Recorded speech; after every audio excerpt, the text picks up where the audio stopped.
में भारत का संविधान लागू नहीं होता। और ये बहुत खुशी की बात है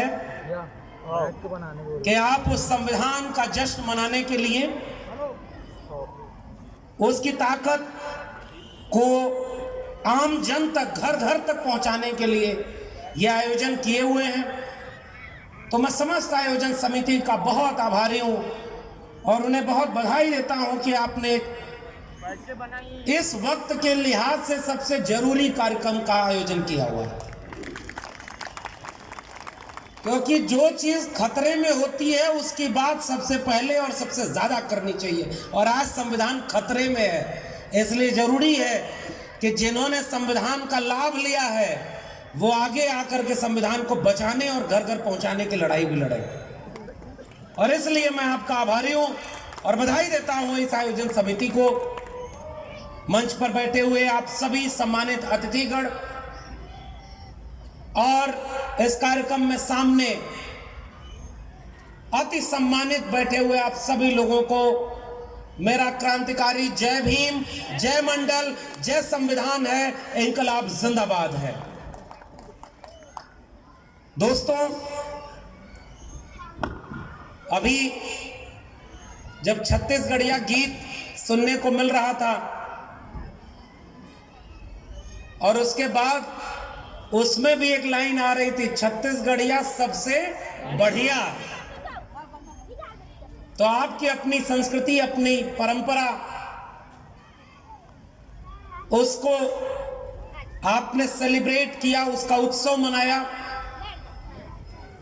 और राजनांदगांव जो कि संस्कार धानी बोली जाती है,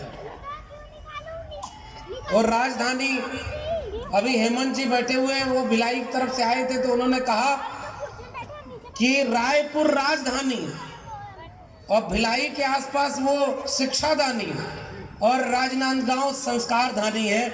उस संस्कार धानी में मुझे आपने बुलाया है।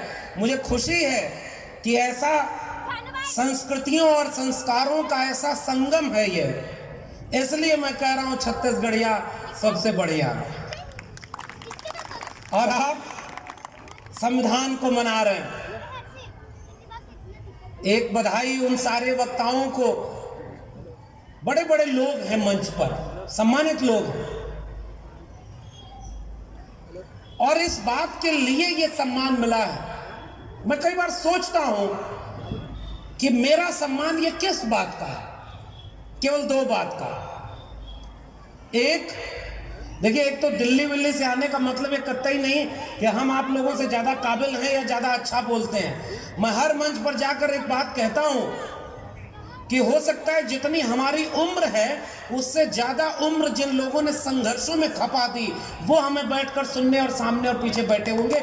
मैं उन्हें सलाम करता हूं। इसलिए मुझे अंदर कोई गर्व अहंकार नहीं है कि मैं कोई बहुत नई बात बोलूंगा। ये छत्तीसगढ़ संघर्ष की जमीन है। पिछले साल जनवरी 2022 में ये सारंग हुमने जी आए हुए हैं, राजेश हुमने जी, इन लोगों ने बिलासपुर में पहली बार हमें माता सावित्रीबाई फुले और भीमा कोरेगांव का उत्सव जब मनाया था तो पहली बार इन लोगों ने छत्तीसगढ़ हमें बुलाया था। और सारंग साहब, जब भी इनको पता चलता है इन लोगों को कि मैं छत्तीसगढ़ आ रहा हूं, ये प्रेम देखिए कि वहां से दौड़े चले आते हैं। हेमंत जी आए हुए, आदिवासियों के बीच कार्यक्रम हुआ, इसलिए मुझे छत्तीसगढ़ से एक विशेष स्नेह सा बनता जा रहा है, क्योंकि आपके यहां जैसे लग रहा है कि कुछ काम अब आगे बढ़ रहा है। अब बढ़े भी क्यों ना भाई, छत्तीसगढ़ पता ये चल रहा है कि भैया यहाँ 95 से 97% आबादी तो इस देश के SC, ST, OBC कमेरा लोगों की है। तो आप नहीं लड़ेंगे और आगे बढ़ेंगे तो बाकी जगहों का क्या हाल होगा? इसलिए जिम्मेदारी भी ज्यादा है। और अभी भंते साहब कह रहे थे कि जिस आदिवासी समाज की आबादी यहाँ इतनी ज्यादा है उस आदिवासी समाज का मुख्यमंत्री होना चाहिए। मैं तो याद कर रहा हूं कि जब से ये राज्य बना तब से कौन लोग मुख्यमंत्री थे जिनकी आबादी कुल मिलाकर 3% भी नहीं थी, उनको तो आपने हटा दिया कम से कम। भाई जिनका कोई आदमी नहीं, जिनके कोई मानने वाले नहीं, वो 15 साल राज किए। अभी मैं कल जो कार्यक्रम था वहां रायपुर में सर, वहां बूढ़ा बाबा का एक तालाब और वो उनके अपने उपासक, अपने मानने वाले आदिवासी संस्कृति के, पता ये चल रहा है कि इस देश को हिंदू राष्ट्र बनाने वाले कुछ लोग वहां आकर के किसी और की मूर्ति रख करके उसका नाम बदल दिए। आपकी संस्कृति पर हमला हुआ ना। अब हमें नहीं पता था कि आपके यहाँ ये पहले ही हो चुका था। मैं जिस उत्तर प्रदेश से आता हूँ वहाँ अब हो रहा है। किसी का काम न करना हो तो उसका नाम बदल दो और उसका खूब प्रचार करो कि देखो हम तुम्हारा विकास कर रहे हैं। ये नाम बदलने वाला हमारे यहाँ एक मुख्यमंत्री बैठा हुआ है, नाम मैं नहीं ले रहा हूँ उसका भी। ये बौद्धिक मंच है, यहाँ सारी बात इशारों में होगी। बाबा साहब के मानने वाले बच्चे सारी बात समझ जाएंगे, इसका मुझे भरोसा है। कोई व्यक्ति इतना महत्वपूर्ण है ही नहीं जिसका नाम हम यहाँ से ले। हमें तो प्रवृत्तियों से लड़नी। अच्छा आप लोग बुरा ना माने तो मैं इसको हटा दूं क्योंकि बहुत जो है, हाँ मैं आपके सम्मान के लिए इसको पहना हुआ था भाई, इसको रख आप ठीक है। बहुत धन्यवाद। तो छत्तीसगढ़ के लोगों, बातचीत शुरू करने के पहले एक बात बताओ, मैं पिछले दिनों जब आया, कभी बुद्ध पूर्णिमा या बुद्ध जयंती मनाई जा रही थी तथागत बुद्ध की याद में, चाहे वो भिलाई हो, चाहे वो सिरपुर का बुद्धिस्ट महोत्सव, अंतरराष्ट्रीय बुद्धिस्ट महोत्सव, जिस जगह मैंने जाके ये महसूस किया कि 10,000 से ज्यादा विद्यार्थियों को शिक्षा देने का सबसे बड़ा पुराना कोई केंद्र था तो वो सिरपुर था। और वहां जाकर के मैंने अपनी जड़ों से जुड़ना महसूस किया। वो जड़ें हैं हमारी, और जड़ किस बात की? शिक्षा की, तालीम की, ज्ञान की रोशनी। और उसके बाद पिछले दिनों विश्व आदिवासी दिवस पर जब छत्तीसगढ़ के जंगलों की तरफ गए, वो दूर बालोद जिले में,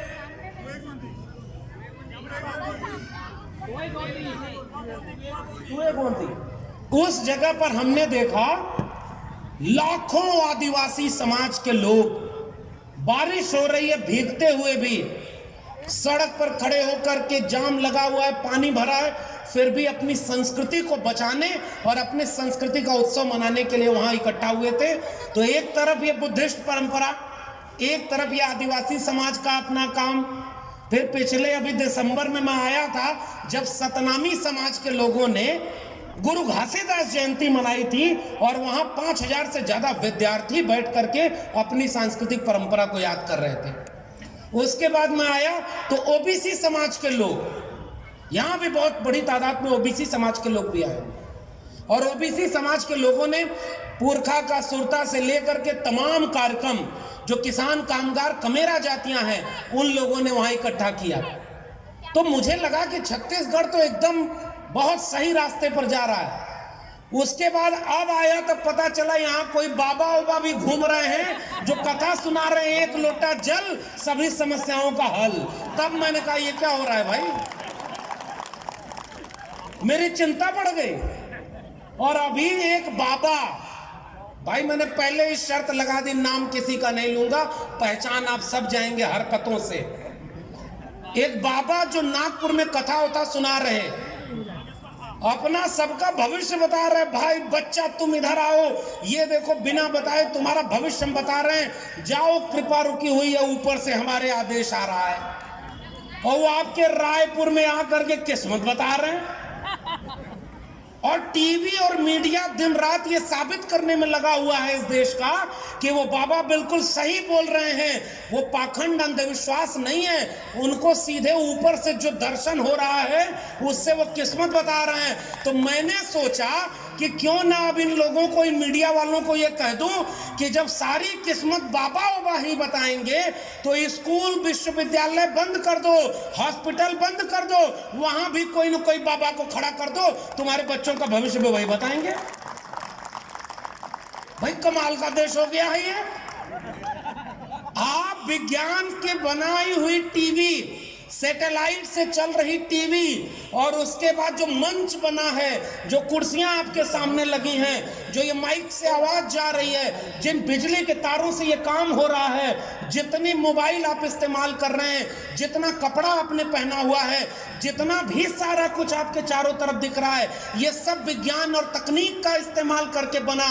अगर धर्म की किताबों में इतनी ताकत होती तो ये सारी खोज वो करके दिखा देते। सारा फायदा विज्ञान से ले रहे हो और उसके बाद कह रहे हो हमारे ऊपर से नजर मिली है और गुरु का उनका दया हो गई, हम तुम्हारी किस्मत बताएंगे। अरे बाबा सुनो, अगर तुमको सही में किस्मत बतानी है तो जाके इस देश के प्रधानमंत्री को बताना कि अगली बार चीन भारत पर कब हमला करने वाला है। जाके बताओ इस देश में कि रुपया अगली बार डॉलर की कीमत से कब बढ़ने गिरने वाला है। जाके बताओ उनको कि महंगाई कैसे कम होगी। जाके बताओ उसको कि 15 लाख रुपया कब आएगा, 2 करोड़ रोजगार कब मिलेगा। भाई जब तुम्हें सारा कुछ पता है, सब तुमको ऊपर से उतर रहा है, ज्ञान मिल रहा है, तो बंद कर दो इस देश के बड़े बड़े विज्ञान तकनीकी और एजुकेशन के इंस्टीट्यूशन, मेडिकल और एम्स बंद कर दो, विश्वविद्यालय बंद कर दो। अब इस सब की कोई जरूरत नहीं है भाई। जब टीवी पर दिखा ही दिया गया कि ये कोई अंधविश्वास नहीं है, ये वो एक रूहानी दौलत है जो ऊपर से उतरी है, तो भाई हर घर में बाबा बनाओ और हर घर में ये सारा काम करो। ऐसे वक्त में जिन लोगों ने हर घर संविधान और घर घर संविधान की मुहिम छेड़ी है, मैं सलाम करता हूं ऐसे लोगों को, क्योंकि आप भारत को बचाने की लड़ाई लड़ रहे हैं। लड़ाई एकदम आमने सामने है भाई। एक तरफ इस देश को बर्बाद करने वाले लोग हैं और दूसरी तरफ तथागत बुद्ध से लेकर कबीर, रैदास, पलटू दादू, भीखा, बुल्ले शाह, बाबा फरीद और तमाम लोगों से आगे बढ़ते हुए नारायण गुरु, बसवन्ना, चोखा मेला, अब्दुल कयूम अंसारी, आसम बिहारी से होते हुए ज्योतिबा फूले, शाहू जी महाराज, डॉक्टर भीमराव अंबेडकर, डॉक्टर राम मनोहर लोहिया, मंडल कांची राम के वारिस खड़े हैं, जो इन बर्बाद करने वाले लोगों के सामने चुनौती बनकर खड़े हैं कि हम इस मुल्क को बचाएंगे। ये साफ साफ लड़ाई एकदम दोनों तरफ छिड़ी हुई है। मैं रायपुर से लेकर के यहाँ भाटा पर ये राजनांदगांव तक आ रहा था, कम से कम 5 जगह पर कथा भागवत चल रही है। एक जगह कथा भागवत में बता रहा है, शबरी जी जब गई राम जी के आगे और उन्होंने जूठे बेर खिलाया, मुझे लगा वो आदमी इतना कॉन्फिडेंस से बता रहा है जैसे तीसरा आदमी वही वहां बैठा हुआ था। भाई मैं किसी धार्मिक भावना आहत नहीं कर रहा हूं, आपको पूजा करनी है करिए। पता चला यहां से लौट के मुझे दिल्ली जाना है, वहां बुलडोजर चला दे, मुकदमा लगा दे और जेल में भर दे, इसलिए हम आपकी कोई भावना आहत नहीं कर रहे। लेकिन ये कथा भागवत इतना कॉन्फिडेंस से सुनाते हैं ये लोग। मैं अब उसमें कुछ बोलूंगा नहीं, किसी देवी देवता पर कोई टिप्पणी नहीं करूंगा, लेकिन मैं जानता हूं कि ये कथा भागवत करने वाले लोग, और पिछली बार जब मैं छत्तीसगढ़ आया था, इसी छत्तीसगढ़ में लाखों की भीड़ में करोड़ों रुपया खर्च करके, करोड़ों रुपए का चंदा ले जाकर के ये कथा भागवत वाले जाते जाते बोलते गए हैं इसी छत्तीसगढ़ में कि भारत का संविधान बदलना है और हिंदू राष्ट्र बनाना है। ये कौन सा धर्म का प्रचार है? ये मैं सवाल आपसे पूछने आया हूं। तुम्हें अगर अपने भगवान का प्रचार करना है, अपने धर्म का प्रचार करना है, अरे मूर्खों, ये वाला अधिकार भी भारत का संविधान ही तुमको दिया है। अगर ये संविधान बदल दोगे तो अपने धर्म का प्रचार किस अधिकार से करोगे? इसलिए संविधान बचाना है। और दूसरी बात, वो जो कह रहा है किस्मत बता रहे हैं और आपको कह रहे हैं कि धर्म ही सबसे महत्वपूर्ण चीज है। जो लोग धर्म को मानने वाले हैं उनको मेरी एक मुफ्त की सलाह है, जाओ आप किसी मंदिर में, जाओ आप किसी कथा भागवत को सुनने, बस एक काम करना शुरू कर दो, 1 रुपया चंदा, दान, दक्षिणा वहां नहीं चढ़ाएंगे। अपने आप देखो इनकी बाजार अगर बंद ना हो जाए तो कहना। आपसे एक तो पैसा ले रहे और पैसा लेकर जाते जाते क्या बोल रहे हैं? संविधान बदलना है, हिंदू राष्ट्र बनाना है। इसी छत्तीसगढ़ में मुझे पता चला, पिछले कार्यक्रम में एक व्यक्ति ने वीडियो सुनाई सर, कि कथा सुनाने वाले कह रहे हैं संविधान बदलना है, हिंदू राष्ट्र बनाना है। अखंड भारत बनाना है। रे भाई, तुम अपने धर्म का प्रचार कर रहे हो कि किसी पॉलिटिकल पार्टी का प्रचार कर रहे हो? साफ साफ क्लियर बता दो। अगर ये दोनों में अंतर नहीं है तो हम तुम्हारा विरोध करेंगे। मैं यहां खड़े होकर के अभी अगर ये कहने लगूं कि इस पार्टी को वोट दो, इस पार्टी को मत दो, मैं इशारे में कहूंगा, मैं ये भी बात बोलूंगा किसको वोट दो किसको मत दो, लेकिन मेरे बोलने का तरीका ये होगा, जो पॉलिटिकल पार्टी आपके बच्चों का स्कूल बर्बाद करे, अस्पताल बर्बाद करे, नौकरी खत्म करे, महंगाई बढ़ाए, बेरोजगारी बढ़ाए, अंधविश्वासी बनाए, ऐसी पॉलिटिकल पार्टी को हराओ, ये मैं कहने आपके आया हूं। और इसमें मैं किसी का प्रचार नहीं कर रहा। और वो सब कथा भागवत, भगवान और भगवान के बीच में पॉलिटिकल पार्टी कैसे आगे रे भाई? चंदा देना बंद कर दीजिए, आधा कथा भागवत बंद हो जाएगी। सारा खेल तो चंदा का है। वो एक आदमी नोटबंदी में जब 500,000 की नोट बंद हो गई तो गया, सोचा भगवान को ही चढ़ा दे, बैंक में तो जा नहीं सकता, थोड़ा उधर वाला था। नोटबंदी करने के बाद इस देश का प्रधानमंत्री कह रहा है कि 50 दिन मुझे दे दो भाइयों बहनों, अगर 50 दिन में आपका भरोसा न जीत पाया तो जिस चौराहे पर बुलाना, मैं उस चौराहे पर आऊंगा और जो सजा देना हो उसको दे देना। उसके बाद से वो पैदल और सड़क से घूमना ही बंद कर दिया 50 दिन बाद। आप खोजते रहिए कौन से चौराहे बुलाएंगे। भाई नोटबंदी से फायदा क्या हुआ ये तो गिनाना चाहिए, और ये सवाल पूछना हमारा नागरिक होने का धर्म है। हम आपसे पूछेंगे। और उसी समय का किस्सा मेरे यहाँ का याद आ रहा है। नोट बंद हो गई, एक आदमी सोचा कि 500,000 वाली नोट जो बंद हो गई है इसको मंदिर में चढ़ा करके भगवान की ही कृपा ले लेते हैं। गया धड़ाधड़ मंदिर में 500,000 की नोट चढ़ाने लगा। अचानक एक आदमी बीच में आया और कहा, रे मूर्ख, ये नोट तो बंद हो गई है, ये नोट तू क्यों चढ़ा रहा है? वो आदमी पलट के बोला, चुप रहो, भगवान को थोड़ा ही पता है कि ये वाली नोट बंद हो गई है। भाई वो आदमी बोला, मैं किसी की भावनाओं में आहत नहीं कर रहा हूं भाई, देख लो, मैं किसी का नाम नहीं ले रहा हूं, इसलिए मैं आपसे कह रहा हूं। वो आदमी बोला कि तुम्हें पता है नोट बंद हो गई, मुझे पता है नोट बंद हो गई, भगवान को थोड़ा ही पता है कि ये नोट बंद हो गई है। तुरंत वो आदमी गुस्से में दूसरा वाला बोला कि भगवान थोड़ा ही ये नोट लेते हैं कि उनको पता होना चाहिए, जो नोट लेता है उसको पता है कि ये वाली नोट बंद हो गई है। असली खेल यहाँ है। और इसलिए सबसे महत्वपूर्ण बात, चंदा देना बंद कर दीजिए। अच्छा एक बात बताइए, मान लीजिए इनके भगवान कोई हैं, तो उन्होंने किस किताब में लिखा है कि मैं तभी खुश होऊंगा जब मुझे चंदा दोगे? कहीं लिखा है क्या? अब दूसरी बात बताइए, जब पैसे की खोज नहीं हुई थी, जब के अंतिम पन्नों पर लिखा है कि जाति के खात्मे की लड़ाई लड़ने के लिए रोटी बेटी का संबंध होना चाहिए, अंतर जाति विवाह कराओ और पुजारी का इंट्रेंस एग्जाम होना चाहिए, पुजारी परीक्षा देकर जो पास हो जाए किसी भी जाति का हो उसको पुजारी बनाओ, तो एक किसान कामगार लोगों, जितने देवी देवता तुम्हारे हैं सब मंदिर के पुजारी तुम बनो। ये मांग कहीं से गलत है क्या? जब तक मंदिर है तब तक चंदा लो, इसमें बुराई है क्या? और जब आपकी चेतना अपने आप विकसित हो जाएगी, अपने आप बाबा साहब की वो बात याद करोगे कि जिस दिन इस देश की मंदिर जाने वाली भीड़ स्कूल कॉलेज और विश्वविद्यालय जाने लगेगी, इस देश को सोने की चिड़िया बनने से कोई रोक नहीं। धीरे धीरे भारत बदलेगा भाई, तेजी से नहीं बदलेगा। और बहुत सारे लोग बहुत तेजी से चाहते हैं कि इस देश को हम आज ही क्रांति कर दें।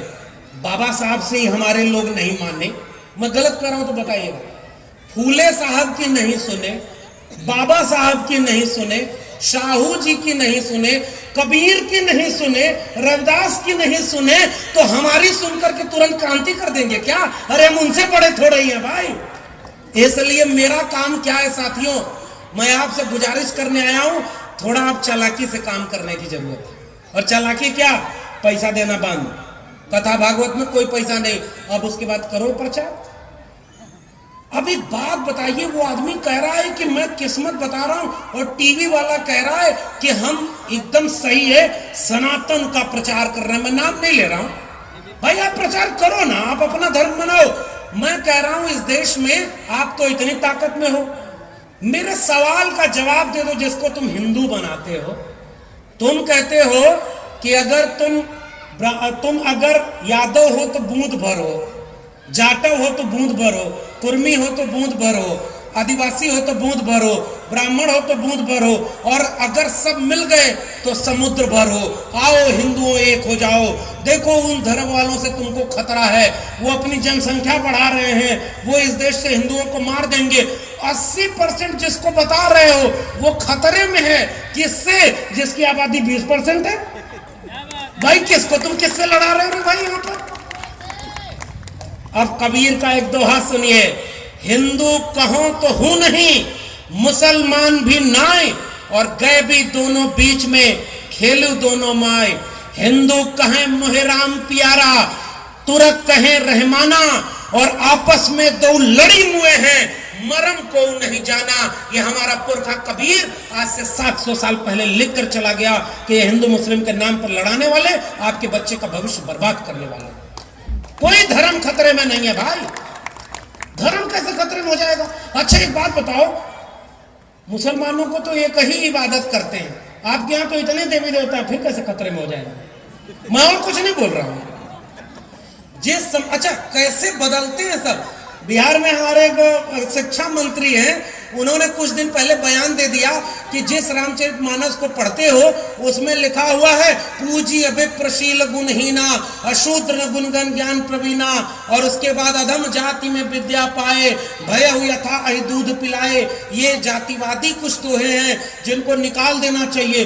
रे भाई पूरे देश में सब कहे कि अपमान हो गया हिंदुओं का और ये इसको जेल में डालो, इसको मंत्री पद से हटाओ। उसके बाद मैंने क्या काम किया कि मेरी पीएचडी है तुलसीदास पर, तुम 2 दोहे पर चिढ़ गए, मैं तुम्हें 20 दोहा सुनाऊंगा, और मैंने सारे वो जातिवादी दोहे पढ़ डाले। पूजी अभिप्रशील गुणहीना, अशूद्र न गुणगिन ज्ञान प्रवीणा। फिर मेरे पुरखे का मुझे एक दोहा याद आ गया, पूजिए रैदास ब्राह्मण मत पूजिए, जो होवे गुणहीन, और पूजिए चरण चंडाल के, जो होवे गुण प्रवीण। ये सांस्कृतिक लड़ाई है साथियों। हमारे पुरखे रविदास ने पहले ही जवाब दे दिया। अगर मेरी जाति के बारे में किसी ग्रंथ में गलत लिखा है तो क्या अब संविधान इस देश में इतना भी नहीं बचा है कि मैं यह बात की शिकायत कर सकूं? महावृष्टि चली फूट कियारी, चिम स्वतंत्र भय बिगड़हि नारी। महिलाएं अगर आजाद होंगी तो बिगड़ जाएंगी। अब इसकी आलोचना अगर महिला कर देगी तो वो कैसे गलत हो गई भाई? जे बरनाधम तेल कुम्हारा, सबच करात कोल कलवारा। अजीब सी बात है। अगर आपने मेरी जाति लेकर के, नाम लेकर के, जे बरनाधम तेल कुम्हारा और सपच करात कोल कलवारा, ये सब तो जातियों के नाम है, और आपने जातियों के नाम लेकर के कहा कि ये जो है अधम जात में विद्या पाए, भय हुआ था ये दूध पिलाए। ये सब पता था। रामचरितमानस देखिए, मैं साहित्य का विद्यार्थी हूं इसलिए ये तो कभी नहीं कहूंगा कि वो सारा गड़बड़ है। उसमें कुछ जगहें अच्छी भी हैं। मुखिया मुख सो चाहिए, खान पान सो एक, पाले पोसे सकल अंग, तुलसी सहित विवेक। और एक और बात मजेदार अब सुनिए, तुलसीदास कब पैदा हुए, ये कब रचना कर रहे थे? अकबर के समकालीन। अकबर के पहले बाबर आ चुका होगा। अगर इनकी कथा मान ले तो बाबर ने मस्जिद, मंदिर तोड़ करके मस्जिद बनवा दी होगी। राम का सबसे बड़ा उपासक उस समय कौन? तुलसीदास। 12 रचनाएं प्रामाणिक मिलती हैं। किसी भी रचना में मंदिर टूटने का, मस्जिद बनाने का, मुसलमानों के खिलाफ एक शब्द भी नहीं लिखा गया है। ये कैसे हो गया रे भाई? और तो और तुलसीदास ने कवितावली के उत्तरकांड में क्या लिखा? दूध कहो अवधूत कहो रजपूत कहो, जुल्हा कहो कहू, काहू की बेटी से बेटा ना ब्याह, काहू जात बिगाड़ब न सोऊ, मांग के खइबो मस्जिद में सोइबो, लेबे को एक न देबे को दो। तुलसीदास राम का सबसे बड़ा उपासक, वो क्या लाइन लिख रहा है? मांग के खाऊंगा और मस्जिद में सोऊंगा। उसे पता ही नहीं था कि एक दिन ऐसा आएगा कि उसकी इबादत करने वाले उस राम के नाम पर भी इस देश में लंचिंग हो जाएगी। इसलिए मैं आपसे कह रहा हूं, आपकी पीढ़ियों को भटकाया जा रहा है, भरमाया जा रहा है। कैसे? कोई पढ़े ना, कौवा कान लेके गया, कौवा को दौड़ा लिए। पिछली बार यही आपके बिलासपुर में एक कहानी सुनाई थी, आपको भी सुना रहा हूं। एक गांव में एक आदमी की नाक कट गई तो उसको सब कहते थे नकटा आ गया, नकटा आ गया, और बड़ा अपमान करते थे कि नाक कटी हुई है, उसकी बेइज्जती हो रही है। उसने दिमाग लगाया कहा कि अगर मैं अकेला रहूंगा तो ऐसे ही मुझे सब आलोचना करते रहेंगे। उसने एक आदमी को बुलाया और कहा, बच्चा सुनो, पता है ये नाक कैसे कटी? तो कहा नहीं। कहा ये नाक मैंने जानबूझकर कटवाई है, और जैसे ही नाक कटवाई वैसे ही उस परम ब्रह्म परमेश्वर खुदा भगवान से सीधे साक्षात्कार हो गया और मुझे मोक्ष मिल गया। वो आदमी कहा अच्छा? तो कहे हाँ। कहे तुमको विश्वास नहीं? कहा नहीं। कहा अपनी नाक कटाकर देखो। तुरंत बोला। और बहुत समझाते समझाते वो आदमी कम पढ़ा लिखा, कम समझदार, वो ऐसे किसी कार्यक्रम में गया नहीं होगा, उसको भी लगा होगा इस जन्म में तो पेट नहीं भर रहा, चलो भगवान से मिल लेंगे, मोक्ष मिल जाएगा। उसने अपनी नाक कटवा दी। नाक कटवाने के बाद भगवान तो नहीं मिला, तो उसको बहुत दर्द हुआ। तो उससे पूछ रहा है कि तुमको भगवान मिला? तो वो कहा नहीं मिला। तो कहा हमको भी नहीं मिला था। तो कहा फिर तुमने क्यों कटवाई? तो कहा अब तक इस गांव में एक न कटा था, अब हम हो गए दो, चलो तीसरे को खोजते हैं। इस देश में आपके स्वाभिमान, सम्मान, विज्ञान, तकनीक, भारत के संविधान, सामाजिक न्याय और पुरखों की लड़ाई से बना हुआ भारत आपके हाथ से छीन करके एक मूर्खों की भीड़ तैयार की जा रही है, और एक मूर्ख अपने जैसा दूसरा मूर्ख खोजने के लिए अलग अलग हथकंडे अपना रहा है, और धीरे धीरे आपकी शिक्षा बर्बाद, आपका रोजगार छीन रहा है, कलम और किताब आपसे छीन रहा है, कि एक अविवेकी भीड़ बन जाए और सब एक साथ चल करके किसी कथा भागवत का हिस्सा बन जाए। इस देश में स्कूल कॉलेज इसीलिए बर्बाद किया जाए। इसलिए हम अंधविश्वास और पाखंड के खिलाफ खड़े होते हैं। अरे भाई क्यों न खड़े हो? पुराने लोग जो मंच पर बैठे और जो सामने, उनको भी याद होगा 1990 और 2000 के बीच सर इस देश में एक बार ऐसा समय आया था कि एक देवता की मूर्तियां दूध पीने लगी थी। याद है आपको?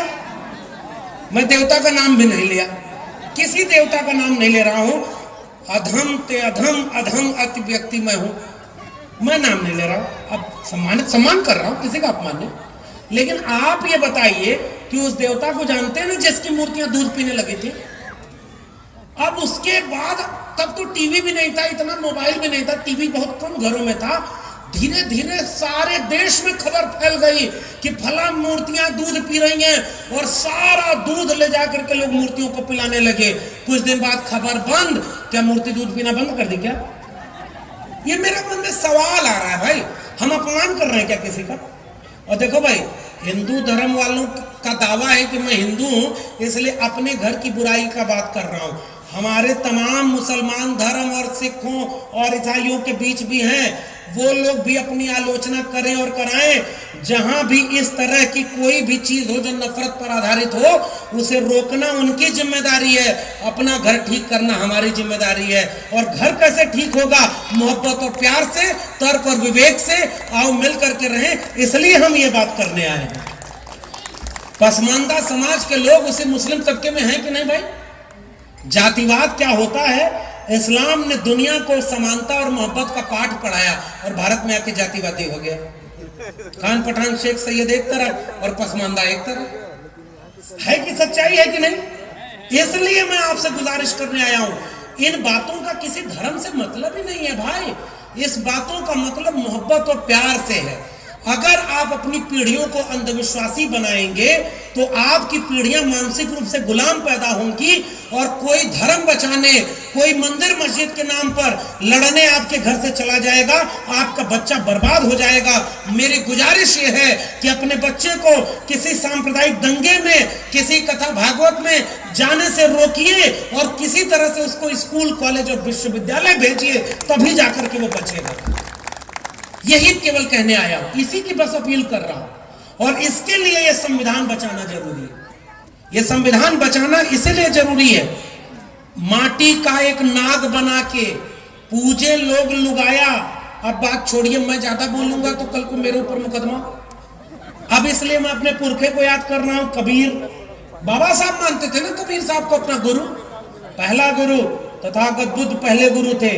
दूसरे गुरु वहां पे जो है इनके हैं, जो कबीर साहब हैं, और तीसरे गुरु महात्मा ज्योतिबा फुले।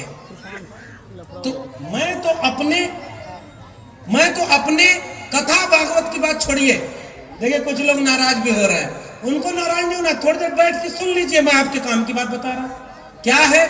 इन्होंने लिखा कि जो भी चीज ऐसी है जिसमें भारत का संविधान किसी भी व्यक्ति को अगर ये कथा भागवत करने की इजाजत देता है तो वही भारत का संविधान हमें भी अपनी बात कहने का अधिकार देता है, और इसे कोई रोक नहीं सकता, कोई छीन नहीं सकता। इसलिए हम ये बात करने आए। शिक्षा और स्कूल बर्बाद हो रहा है, इसकी चिंता कौन करेगा? हम करेंगे कि नहीं करेंगे? हमारी चिंता इस छत्तीसगढ़ के जितने भी सरकारी स्कूल हैं, जितने भी सरकारी विश्वविद्यालय हैं, जितने भी सरकारी अस्पताल हैं, जितने भी आपकी सरकारी कंपनी है, जितना भी आपकी सरकारी जमीन है, उसको बचाना हमारी जिम्मेदारी है कि नहीं? और इसलिए हम ये जिम्मेदारी निभाने के लिए आए। हमारे गांव में एक किस्सा चलता था, सुनिए। गांव में भैंस चुराने वाले लोग आते थे और रात में भैंस, गांव में होता था कि भैंस के गले में घंटी बांधते हैं कि अंधेरे में अगर भैंस हिलती डोलती है तो घर वाले चैन से सोते हैं कि भाई भैंस सुरक्षित है और हम अपना चैन से सो रहे हैं। तो चोर जब आते थे तो भैंस को खोल करके ले जाते थे, तो घंटी चुरा कर कोई और ले जाता था। इसलिए मैं कह रहा हूं, तो जो गांव वाले जागते थे वो किसके पीछे जागेंगे? जिधर से घंटी की आवाज आ रही है। और बाकी चोर भैंस चुरा करके दूसरे रास्ते ले जाते थे। इसलिए जब अंत में चोर उसको रख के फेंक के भाग गए तो अंत में गांव वालों को क्या मिला? घंटी। और असली चोरी उधर हो गई। मेरा कहना यह है कि इस समय आपके बच्चों की शिक्षा और रोजगार की चोरी हो रही है कि नहीं हो रही है? शिक्षा रोजगार की चोरी हो रही है कि नहीं हो रही? आपकी कलम किताब खतरे में है कि नहीं? हम उसी की बात करने आए रे भाई, ये कहां से गलत बात हो गई? और भारत का संविधान अनुच्छेद 51A इस बात की इजाजत देता है कि हम अपने देश में वैज्ञानिक चेतना का प्रसार करेंगे, वैज्ञानिक चेतना का प्रसार करेंगे। ये बात तो आप अपना पर चलाओ, हम अपना चलाएंगे। जिसका सही होगा उसकी बात आगे बढ़ जाएगी। इतना सा ही तो खेल है। अगर शिक्षा और कलम की बात करना, रोजगार की बात करना, सरकारी संपत्तियों के बेचने के रोकने की बात करना, इसका हक कौन दे रहा है? संविधान दे रहा है कि नहीं दे रहा है? ये लड़ाई है कि नहीं? अच्छा, अब एक बात बताइए, सरकारी नौकरियों में आरक्षण मिलता है ना? अब अगर सरकारी चीजें प्राइवेट हाथों में बेची जा रही हैं तो उसमें आरक्षण है क्या? आपका आरक्षण है क्या? नहीं है उसमें आरक्षण। तो मंडल कमीशन कह रहा है कि प्राइवेट सेक्टर में भी आरक्षण होना चाहिए। क्या हमारी ये लड़ाई नहीं होनी चाहिए क्या कि जहां भी इस देश में कोई भी सरकारी गैर सरकारी संपत्ति हो उसमें इस देश के SC ST OBC और जितने भी कमेरा लोग हैं उनको उनकी आबादी के अनुपात में वहां जगह मिलनी चाहिए कि नहीं मिलनी चाहिए? यही तो बात हम करने आए। और आपके छत्तीसगढ़िया सबसे बढ़िया, वहां पर अभी पिछले दिनों आरक्षण बढ़ाया गया ना। एक बात बताइए, जितने लोग ये धर्म वर्म की बात करते हैं वो आरक्षण का विरोध क्यों करते हैं? आरक्षण का विरोध क्यों करते हैं भाई? आप अपना काम करिए, हम अपना काम करेंगे। अगर आरक्षण न होता तो हमारे देश में जितने प्रोफेसर, डॉक्टर, इंजीनियर, वकील बने हैं, क्या इतने SC ST OBC समाज के कभी बन पाते क्या? जहां आरक्षण नहीं है वहां SC ST OBC पहुंच पाए क्या? जैसे न्यायपालिका में आरक्षण नहीं है। आज की डेट में सुप्रीम कोर्ट में 2 शेड्यूल कास्ट के जज हैं और 1 OBC के जज हैं। शेड्यूल ट्राइब का तो कोई जज ही नहीं। ये सवाल पूछना क्या संविधान विरोधी बात करना है क्या? मैंने अभी एक RTI लगाई मेरे अपने YouTube चैनल पर, आप देखेंगे। इस देश के 45 केंद्रीय विश्वविद्यालयों में आज की डेट में जितने भी प्रोफेसर के पोस्ट हैं 90 से 99% SC ST OBC के प्रोफेसर की पोस्ट खाली पड़ी हुई है। और आज भी इस देश में 45 केंद्रीय विश्वविद्यालयों में केवल 41 प्रोफेसर OBC के हैं और 20-25 प्रोफेसर शेड्यूल कास्ट के हैं और ऐसे ही 10-15 प्रोफेसर शेड्यूल ट्राइब के हैं। और बाकी 90% प्रोफेसर कौन है? मैं नहीं जानता उनकी जाति क्या है, मैं नहीं जानता। आप समझदार लोग बताइए, वो 90% प्रोफेसर कौन है भाई? उनकी मेरिट कौन चेक करता है? अब एक बात बताइए, अभी भारत में एक रिपोर्ट आई है, वो रिपोर्ट कह रही है कि इस देश में 1% लोगों के पास 40.5% संपत्ति का कब्जा है। आपने रिपोर्ट पढ़ी क्या? जानते हैं ना वो रिपोर्ट? इसको आसान भाषा में कहूं तो 100 लोग अगर इस देश में हैं और 100 रुपया इस देश का है, तो 100 रुपया में से एक आदमी 40.5 रुपया कब्जा किए हुए हैं और 50 आदमी केवल 3 रुपया में गुजारा कर रहे हैं। मैं जानना चाहता हूं कि वो जो 50 आदमी 3 रुपया में गुजारा कर रहे हैं वो कौन से समुदाय के हैं। ये जानना मेरे हक है और इसका अधिकार मुझे भारत का संविधान देता है। सबसे ज्यादा गरीब कौन है भाई? सबसे ज्यादा बीमारी से कौन मर जाता है? सबसे ज्यादा कौन, किसके प्रोफेसर कम बने हैं, किसके डॉक्टर इंजीनियर कम बने हैं? ये सवाल क्या छत्तीसगढ़ का सवाल नहीं है क्या? आपको अगर कल को कोई आंदोलन करना हो तो आपको अगर 2 विकल्प चुनना हो, कोई धर्म वरम का आंदोलन हो और दूसरी तरफ आपका आरक्षण जो 76% कर दिया गया, जिस पर एक राज्यपाल बैठी हुई है और वो पास नहीं कर रही है, तो ये बताइए ये किसका हक मारा जा रहा है? ये सवाल है मेरा आपसे। और अगर आरक्षण मिल रहा है तो आपको अगर आरक्षण मिलता है उसका लाभ आपको मिलता कि नहीं मिलता? आपके बच्चों को शिक्षा मिलती कि नहीं?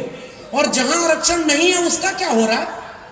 इसलिए मंडल आंदोलन आया, तो मंडल आंदोलन के विरोध में इस देश में दूसरा आंदोलन शुरू हो गया। पता है कि नहीं? इस देश में दूसरा आंदोलन शुरू हो गया। हम ये जानना चाहते हैं, हम केवल ये गुजारिश करने आए हैं, ये संविधान, भारत का संविधान, ये स्कूल, कॉलेज, विश्वविद्यालय, अस्पताल, पढ़ाई, कमाई, सिंचाई, दवाई, इन सारी चीजों को लेकर के लड़ाई लड़ने की बात करता है। डॉक्टर बाबा साहब अंबेडकर ने कहा, एजुकेट, ऑर्गेनाइज और एजिटेट। मैं आपसे एक अपील करके जा रहा हूं, रीड, राइट एंड फाइट। पढ़ाई, लिखाई और लड़ाई का वक्त आ गया है साथियों। किसी से डरने की जरूरत नहीं है। हम क्योंकि गलत रास्ते पे थोड़ा ही हैं, हम तो हक की बात कर रहे हैं। और हक की बात करना किसी के सामने कोई चीज नहीं है। भगत सिंह ने एक लेख लिखा है, मैं नास्तिक क्यों हूं। आज की डेट में अगर कबीर और भगत सिंह होते तो मुझे तो पता ही नहीं, डर है कि उनका क्या होता। भाई अगर आज की डेट में कबीर साहब होते, मन मस्त हुआ तब क्यों बोले, हीरा पाए गांठ गठियायो बार बार ओका क्यों खोले, हल्की थी तब चढ़ी तराजू और भारी भई तो फिर क्यों तोले। काकर पातर जोर के मस्जिद लई चुनाए, ताचड़ मुल्ला बाग दे क्या बहरा हुआ खुदाए। पातर पूजे हर मिलन तो मैं पूजो पहाड़, ताते ये चाकी भली पीस खाए संसार। अरे इन दो राह न पाई, हिंदुन की हिंदुआई देखे तुर्कन की तुर्काई। और मोको कहां ढूंढे रे बंदे, मैं तो तेरे पास हूं। इसलिए मैं कबीर, और मैं हम कबीर सिलेबस में पढ़ते पढ़ाते हैं। कबीर का क्या करेंगे? कबीर दास ने लिखा है, क्या लिखा है सुनिए। माटी का एक नाग बना के लोग पूजे, लोग लुगाया, और जिंदा नाग जब घर में निकले ले लाठी धमकाया। ये तो कबीर का पढ़ रहा हूं ना भाई। और कबीर पर तो अभी बैन नहीं लगा है इस देश में, अभी बोलने की आजादी है ना। ज्यों तिल माही तेल है, ज्यों चकमक में आग, तेरा साईं तुझ में है, तू जाग सके तो जाग। और क्या कबीर लिख रहे हैं, मूड मुड़ाए हरि मिले, सब कोई ले मुड़ाए, और बार बार के मुड़ते भेड़ा न बैकुंठे जाए। ये कौन लिख रहा है? कबीरदास। इसको कौन छपवाया है? भारत सरकार। और इसके लिए क्या कह रहे हैं, मन ना रंगाए रंगाए जोगी कपड़ा। पढ़िएगा। और इसलिए कबीर साहब, पलटू दादू, भीखा बुल्ले शाह बाबा फरीद साहब और तथागत बुद्ध, इन लोगों ने 2-3 काम किया। वो दो तीन काम करने की हमें इस समय सख्त जरूरत है। पहला काम, किसी भी सांप्रदायिक काम में हमें नहीं जाना। इतना समझ में आ रहा है कि नहीं? किसी भी सांप्रदायिक काम में हमें नहीं जाना। हमें किस चीज में जाना है? शिक्षा, स्वास्थ्य, रोजगार। गलत कह रहा हूं तो कहिए। एक बात बताइए, आपको अगर कल 2 ऑप्शन मिल जाए, 2 ऑप्शन मिल जाए, एक तरफ इस तरह का कोई काम करना हो और दूसरी तरफ अपने बच्चे का स्कूल, कॉलेज और विश्वविद्यालय बचाना हो, आप किधर जाएंगे? किधर जाएंगे? ज्योतिबा फुले का नाम सुना है ना आपने? ज्योतिबा फुले के सामने एक संकट था। उन्होंने कहा कि इस देश में महिलाओं और दलितों के बच्चों को तो पढ़ने का अधिकार ही नहीं है, पढ़ने का अधिकार नहीं था। तो महात्मा फुले ने क्या किया, स्कूल खोलेंगे। किसके लिए? बच्चों के लिए, जो दलित घरों के बच्चे, जो शुद्ध घरों के, अछूत घरों के बच्चे थे, और लड़कियों को। जिनको पढ़ने से रोका गया उनको पढ़ने के लिए स्कूल खोलने की बात कही गई। इस बात से सबसे ज्यादा कौन नाराज हुआ? उस इलाके के कौन लोग थे? मैं इशारा कर रहा हूं, आप सब जानते हैं ना कौन विरोध किया था? शिक्षा का विरोध कौन किया? सती प्रथा खत्म हो इसका विरोध कौन किया? विधवा विवाह हो इसका विरोध कौन किया? बाल विवाह खत्म हो इसका विरोध कौन किया? वोटिंग अधिकार महिलाओं को भी मिले इसका विरोध कौन किया? महिलाओं को शादी की उम्र बढ़ाई जाए, कम उम्र में ब्याह ना हो, इसका विरोध कौन किया? आप पहचानते हैं कि नहीं? इस देश में किसका किसका विरोध हुआ? और तब जाकर के महात्मा फूले के पिता को जाकर उन लोगों ने समझा दिया कि ये आपका बच्चा धर्म विरोधी काम कर रहा है, ये शूद्रों के बच्चों को पढ़ाने के लिए स्कूल खोल रहा है। पिताजी ने बुलाया, उन्होंने कहा कि भाई ये तुम दोनों, ज्योतिबा फूले और सावित्रीबाई फूले, अब तुमको दो में से एक चुनना होगा, या तो तुम अपना घर चुनो या तो तुम अपना स्कूल चुनो। हाथ उठाकर बताओ राजनांदगांव के लोगों, क्या ज्योतिबा फूले ने अपना घर चुना था? क्या ज्योतिबा फूले ने अच्छा पुत्र होना चुना? क्या ज्योतिबा फूले ने पिता की बात मानी? क्या ज्योतिबा फूले धर्म वालों से डर गए थे? क्या?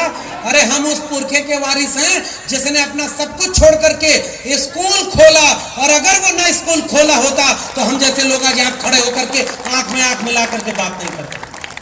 तो जिस सीढ़ी पर चढ़ करके हम आए हैं वो सीढ़ी हम नहीं बचाएंगे तो कौन बचाएगा? रे भाई, अगर स्कूल ना होता तो हम यहाँ नहीं होते, अगर भारत का संविधान ना होता तो हम यहाँ नहीं पहुंच पाते। ये बात कहना गलत है क्या? डॉक्टर अंबेडकर, मंडल कमीशन, डॉक्टर राम मनोहर लोहिया, भगत सिंह, इन सारे लोगों ने कौन सा भारत बनाने की कोशिश की थी? अब मैं आखिरी में कुछ बात बोल करके अपनी बात खत्म करूंगा। वो ऐसा भारत जो किसी धर्म की किताब से नहीं चलेगा, किसी भी चीज से नहीं चलेगा। एक किस्सा सुनाता हूं राजनांदगांव छत्तीसगढ़ के लोगों। इस देश में जब भारत का संविधान बन रहा था तो कुछ लोगों ने एक सलाह दी थी कि भारत का संविधान भगवान के नाम से शुरू होना चाहिए। कुछ और लोग भी थे जिन्होंने कहा कि खुदा के नाम से शुरू होना चाहिए, कुछ और लोगों ने कहा कि कुछ और नाम से शुरू होना चाहिए। डॉक्टर अंबेडकर तो समझदार आदमी थे, पढ़े लिखे थे। डॉक्टर अंबेडकर पढ़ने का मौका नहीं दिया, पीने का पानी नहीं दिया, पढ़कर लौट कर आए तो घर नहीं दिया रहने को, अधिकारी थे तो उनको फाइल फेंक कर दी जाती थी, फिर भी अपने दम पर कभी विदेश नहीं गए, कभी भागे नहीं, कभी डरे नहीं, और आंख में आंख डाल करके अपने समाज के हित के लिए वो ताउम्र लड़ते रहे। उस आदमी ने जो एक चाल चली उसको सुनिए। उन्होंने कहा कि भारत का संविधान किससे शुरू होगा? इसको लेकर के वोटिंग होगी, और वोटिंग में तमाम खुदा भगवान हार गए, और भारत का संविधान we the people of India, हम भारत के लोग से शुरू होता है। इसलिए हमें उस संविधान को बचाने की जरूरत है। उस संविधान ने हम सबको बराबर बना दिया। जितना इस देश में आस्तिक लोगों को हक है अपनी भक्ति करने का, उतना इस देश में नास्तिक लोगों को हक है अपनी नास्तिकता की बात करने का। जितना इस देश के लोगों को हक है अपने भगवान को पूजने का, उतना ही इस देश को हक है कि जो कोई नहीं मानता है किसी को, उसको पूजने का। और पता है, संविधान के पहले भी यह काम हो रहा था। वेदों के बाद षट दर्शन आए, उसमें दो दर्शन सांख्य और वैशेषिक पदार्थवादी वैज्ञानिक चेतना के दर्शन है। जो पढ़े लिखे लोग हैं, बुजुर्ग लोग हैं, वो सारे लोग जानते होंगे। चार्वाक और लोकायत कहाँ आया कि यावत जीवेत सुखम जीवेत ऋणम कृत्वा घिमम पिवेत और भस्मीभूत से शरीर पुनर्जन्म कुतः भवेत्। ये हमने थोड़ा ही कहा, ये आपके दर्शन में लिखा हुआ है। तो जो चार्वाक और लोकायत थे वो भी इसी देश के थे ना। जो पदार्थवादी दर्शन सांख्य और वैशेषिक थे वो भी इसी देश के थे ना। जो अलवार नैनार के बाद सिद्ध परंपरा और नाथ परंपरा आई वो भी इसी देश के थे ना। जो इस देश में कबीर, रैदास, पलटू दादू, भीखा की परंपरा आई वो भी इसी देश की परंपरा है ना। नारायण गुरु बसवन्ना चोखा मेला से होते हुए, साहू जी से होते हुए तथागत बुद्ध, और इसके बाद डॉक्टर अंबेडकर और डॉक्टर लोहिया तक आई, वो भी इसी देश की परंपरा है ना। कुछ लोग अपनी परंपरा मानते हैं, हम अपनी परंपरा मानते हैं। उनकी परंपरा में इंसान को इंसान से लड़ाया जाता है, हमारी परंपरा में हर जाति धर्म वाले को एक बताया जाता है। ये फर्क है उनकी परंपरा और हमारी परंपरा में। उनकी परंपरा में जातिवाद के नाम पर जातियों को लड़ाया जाता है, हमारी परंपरा में हमको ये बताया जाता है कि तुम्हारी जातियां यहाँ बनाई गई हैं, इसलिए जातियों को मत पूजो। हमारा एक पुरखा घासीदास वो क्या लिखते हैं आप सुनिए। उन्होंने लिखा कि जात पात माने नहीं, सत के महिमा गाय, और पावन जेकर आचरण वो सतनामी कहाय। मन के आजुर झल न कवो सिर्फ सम्मान, और जात पात ला त्याग के सत वर देव जो जान। और वो सतनामी समाज के गुरु घासीदास हमारी मोहब्बत की परंपरा में है, और वो लोग जातियों को जात से लड़ाने की परंपरा में है। हम जातियों को जातियों से जोड़कर 90% आवाम को एक करने की परंपरा में है। ये फर्क है हमारे और उनमें। हम मोहब्बत और प्यार की बात करने आए हैं। मैं दावे के साथ कह सकता हूं कि हम जब यहां से जाएंगे तो यहां एक झगड़ा नहीं हो सकता, क्योंकि हम तो झगड़े की बात ही नहीं कर रहे भाई।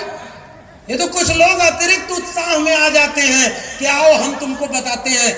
ऐसे ही कुछ लोग कबीर के खिलाफ भी थे, ज्योतिबा फूले के खिलाफ भी थे। सावित्रीबाई फूले स्कूल पढ़ाने जाती थी तो पत्थर मारते थे। डॉक्टर अंबेडकर को रहने को घर नहीं देते थे। डॉक्टर लोहिया की किताबें नहीं छपने दिए। और तमाम लोग, मानवर कांशीराम जब जाते थे तो इतना आजीज हो गए कि मानवर कांशीराम ने कहा जब वोट देने का ही अधिकार नहीं है तो किस बात का संविधान। उन्होंने कहा अब लड़ाई वॉयलेट और बुलेट दोनों से होगी, तब जाकर के उनको अपना हक अधिकार मिला। नहीं तो सामंती लोग तो जिन जातियों को कहते थे ये छोटी जाति, उनके सामने उनको वोट नहीं डालने देते थे। हमें वोट डालने का अधिकार किससे मिला? भारत के संविधान से। हमें सबको पढ़ने का अधिकार किससे मिला? भारत के संविधान से। हमें अपने आजादी से कोई भी पेशा चुनने का अधिकार किससे मिला? भारत के संविधान से। हमें ब्राह्मण और शूद्र के बीच कोई बड़ा छोटा नहीं, सब बराबर का अधिकार किससे मिला? भारत के संविधान से। हमें अपना पेशा चुनने का अधिकार किससे मिला? भारत के संविधान से। अपना वोट देकर नेता चुनने का अधिकार किससे मिला? भारत के संविधान से। तो मेरे रायपुर छत्तीसगढ़ और राजनांदगांव के भाइयों बहनों, आप अपने वोट से ऐसे व्यक्तियों को क्यों चुनते हो जिसकी चिंता स्कूल कॉलेज विश्वविद्यालय नहीं है? इशारे में बोल के जा रहा हूं, उसको वोट देना जो आपके बच्चों के भविष्य को बचाएगा।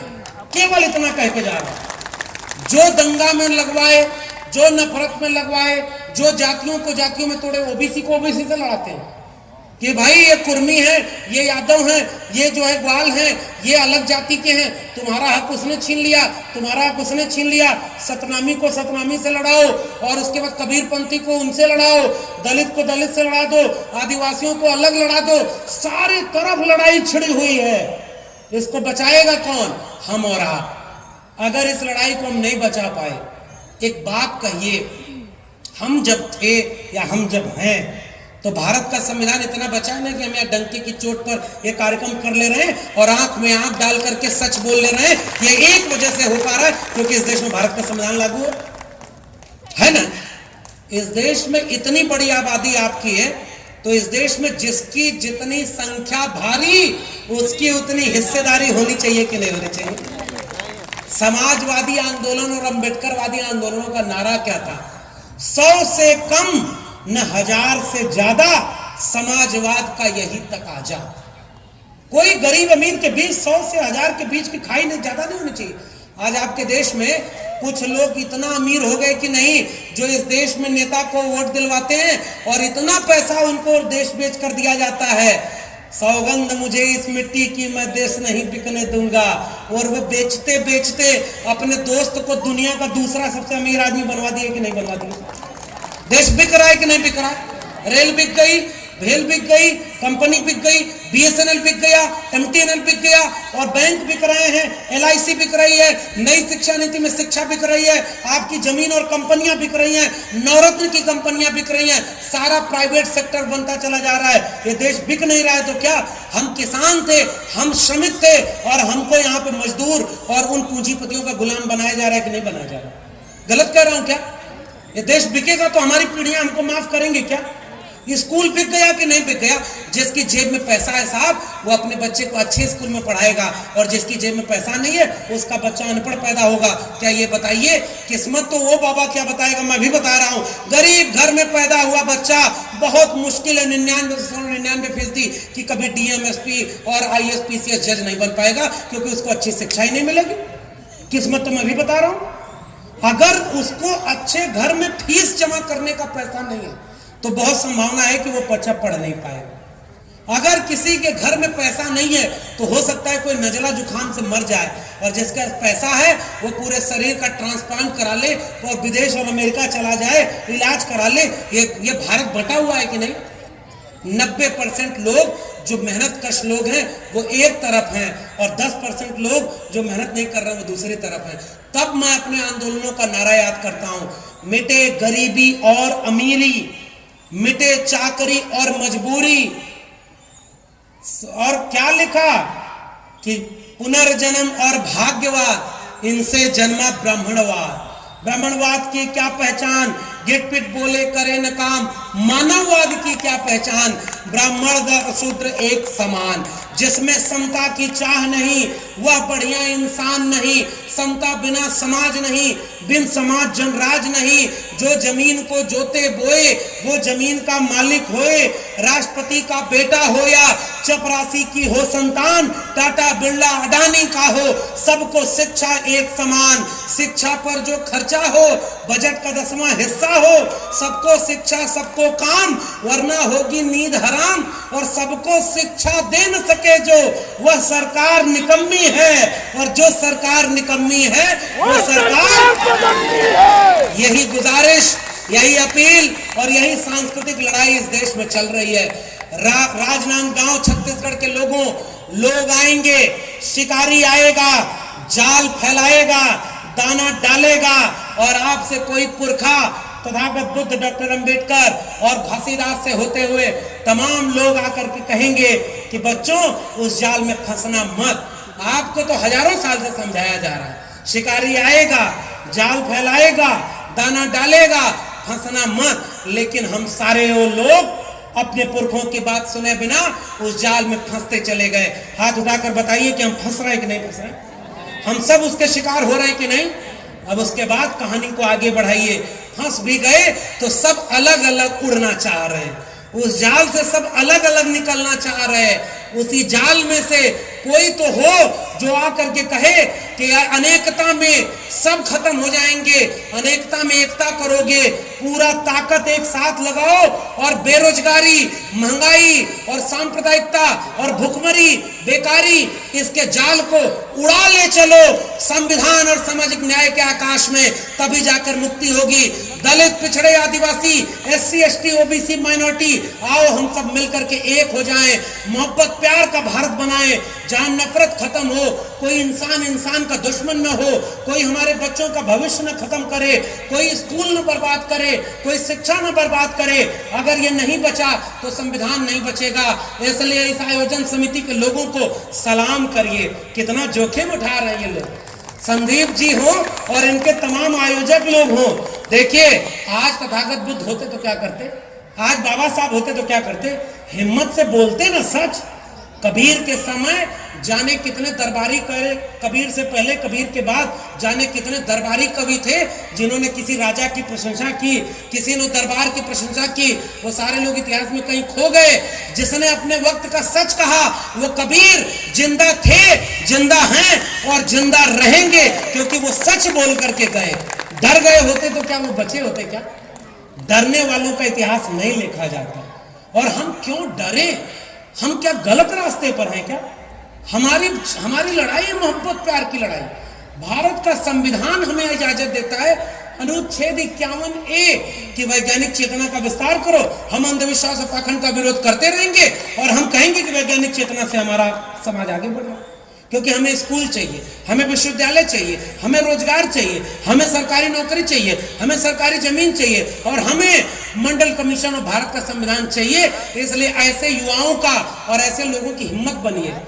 और जिन जातियों को जातियों से लड़ाया जा रहा है, आपस में हमारा दुश्मन कोई और नहीं है। वो बंदर वाली कहानी पता है ना? 2 बिल्लियों को रोटी मिल गई तो एक बंदर, वो बिल्लियां लड़ने लगी तो एक बंदर आया और कहा कि रुको हम तुम्हारा न्याय करते हैं, और तराजू लेकर आया तो एक तरफ जिधर रोटी ज्यादा थी उधर से रोटी तोड़कर खा लिया, फिर तराजू पर रखा तो दूसरी तरफ रोटी ज्यादा हो गई, फिर इसको तोड़ के खा लिया तो इधर ज्यादा हो गई, और करते करते दोनों तरफ से दोनों की रोटी खा गया और कहा जाओ बिल्लियों, मैंने तुम्हारा न्याय कर दिया, न एक टुकड़ा तुमको रोटी मिली न एक टुकड़ा तुमको रोटी मिली। देखो इससे बड़ा जस्टिस क्या होगा? कोई तो है जो हमारा हक छीन रहा है, समझदार को इशारा काफी। इसलिए मैं ये कह के जा रहा हूं, हक की लड़ाई, हक की बात, और एक कविता सुना करके अपनी बात खत्म करूंगा। हमारा एक मित्र है विहाग वैभव, उसने एक कविता लिखी है, लड़ने के लिए चाहिए थोड़ी सी सनक, थोड़ा सा पागलपन। लड़ने के लिए चाहिए थोड़ी सी सनक, थोड़ा सा पागलपन, और एक आवाज को बुलंद करते हुए मुफ्त में मर जाने का हुनर। बहुत समझदार और सुलझे हुए लोग नहीं लड़ सकते कोई लड़ाई, ये व्यंग है। बहुत समझदार और सुलझे हुए लोग नहीं लड़ सकते कोई लड़ाई, नहीं कर सकते कोई क्रांति। जब घर में लगी हो भीषण आग, आग की जद में हो बहनें और बेटियां, आग की जद में हो बहनें और बेटियां, तो आग के सीने पर पांव रखकर बढ़कर आगे उन्हें बचा लेने के लिए नहीं चाहिए कोई दर्शन या नहीं चाहिए कोई महान विचार। चाहिए तो बस थोड़ी सी सनक, थोड़ा सा पागलपन और एक खिलखिलाहट को बचाते हुए बेवजह झुलस जाने का हुनर। जब मनुष्यता डूब रही हो, बहुत काली आत्माओं के पाटों के बीच बहने वाली नदी, तो नहीं चाहिए कोई तैराकी का कौशल। सांसों को छाती के बीच रोक नदी में लगाकर छलांग, डूबते हुए को बचा लेने के लिए चाहिए तो बस थोड़ी सी सनक, थोड़ा सा पागलपन और एक आवाज की पुकार पर बेवजह डूब जाने का हुनर। बहुत समझदार और सुलझे हुए लोग नहीं सोख सकते कोई नदी, नहीं हर सकते कोई आग, नहीं लड़ सकते कोई लड़ाई। इसलिए थोड़ा कम समझदार ही सही हम लोग चलो इतना समझ रहे हैं कि अगर आज नहीं बोले तो कल स्कूल कॉलेज विश्वविद्यालय नहीं बचेगा, तो कल हम बोलने लायक भी नहीं बचेंगे। हम हैं, हम बोल रहे हैं क्योंकि इस देश में भारत का संविधान लागू है। हमारी आने वाली पीढ़ियां भी हमारी तरह ललकार कर बोल सके, इसके लिए हर घर संविधान और घर घर संविधान जैसा एक मिशन मूवमेंट ऐसे ही चलाना होगा। सबको जोड़ कर रखना होगा, मोहब्बत प्यार से आगे बढ़ाना होगा। और आपने मुझे इतनी देर सुना, बहुत बहुत धन्यवाद। फिर मिलेंगे, हक हुकूक की लड़ाई लड़ते रहेंगे, बिना डरे बिना हिचके सच की बात कहते रहेंगे। क्योंकि हम बात यह है कि भूख ने, प्यास ने, इफलास ने पाला है हमें, कभी बहके हैं तो फाकों ने संभाला है हमें, जब्र ने आहनी तंजीम में ढाला है हमें, झोंपड़े फूंक के मैदान में निकाला है हमें।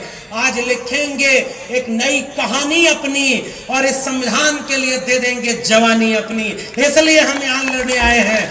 और कैफी आजमी का वो शेर जो मेरे अपने आजमगढ़ के थे कि हम बचाएंगे, सजाएंगे, संवारेंगे तुझे, हर मिटे नक्श से निखार उभारेंगे तुझे, अपनी शहरक का लहू दे के सींचेंगे तुझे, दार पे चढ़ के फिर एक बार पुकारेंगे तुझे। राह इमदाद, इमदाद का अर्थ होता है मदद, राह इमदाद की देखें ये भले तौर नहीं, हम बाबा साहब और भगत सिंह के साथी हैं, कोई और नहीं। जय भीम, जय मंडल, संविधान जिंदाबाद, उलगुलान जिंदाबाद, इंकलाब जिंदाबाद, जोहार छत्तीसगढ़। भारतीय संविधान जिंदाबाद, भारतीय संविधान जिंदाबाद, भारतीय संविधान जिंदाबाद। डॉक्टर बाबा साहब भीमराव अम्बेडकर जी अमर रहे, संत गुरु घासीदास जी अमर रहे, संत कबीरदास जी अमर रहे, संत रविदास जी अमर रहे, मान्यवर काशीराम साहब जी अमर